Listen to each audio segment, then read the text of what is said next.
Hi everyone!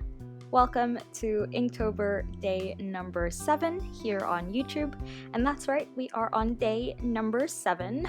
So if you watched my video yesterday, it means that if I upload a drawing and a video on this day, then that means I have surpassed my own record of drawing consecutively for Inktober. So I'm a little bit proud of myself. And I guess to celebrate a little bit, I decided to do some fan art of a movie that really inspired me to practice on lighting and shading, and basically why I decided to give myself this goal for Inktober, because I'm a little bit late to the party and to the hype since I just watched the movie, but it is Your Name by Makoto Shinkai, or Kimi no Na wa, and I love it so much. I swear every single panel or shot in that movie is just so aesthetically pleasing, and there's so many different lighting effects that you could definitely learn from. This is one of my favorite scenes, or it leads up to my favorite scenes, so I decided to paint it since I love the lighting in this one as well.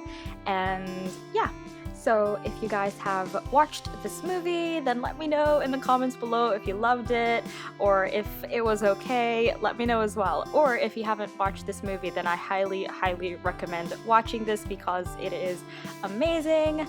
And I think the main reason why I definitely fell in love with it was because it just connected with me on such an emotional level, and that's always a thumbs up from me. So yeah, with this one, I decided to color a little bit differently from how I colored in the previous videos. So as you saw before, I started with a purple ink color to map out the shadows and the dark areas, and then once that was dry, I used the colors that I wanted, such as the beige for her skin, red for the ribbon, and then yellow for her uniform, that kind of thing. I added that on top of the dried purple layer. And I mentioned in a previous video that these inks tend to be opaque if I just use them as is, so to make them translucent in order for this kind of technique to work, then obviously I watered them down, and so when I laid the yellow on top of that purple, the purple underneath still showed through. But once all of that was dry, I still added some purple, or some extra purple, to bring out the dark areas. And yeah, this actually turned out a lot softer than what I had intended for it to be. But I mean, I'm not complaining. I love how this one turned out, and I think the colors do work nicely together. And I think the fact that it's also pale and pastel, it adds to the emotion that I felt when I was watching this scene, so I think it works.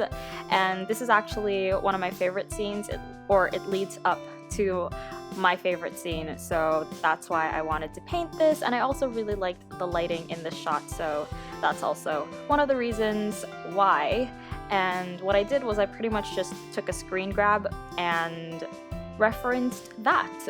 I did change her expression a little bit because this was also something that I had imagined would have happened in that scene as well, or if I had it my way, I guess. So yeah, towards the end, after I added the black outlines with the brush pen, I totally forgot to add the shadows for the background, so I did go back with this black brush pen and black ink, which should have been purple, to be honest, but I already put away my inks, so I decided to just grab something that was already there, and it was the black brush pen. So yeah, and that is that for Inktober day number 7, and I hope you guys liked this drawing and this video as well. If you did, don't forget to give it a thumbs up and subscribe if you haven't already. Also check out my social media in the description box, and thank you guys so much for watching, and I will see you in my next one.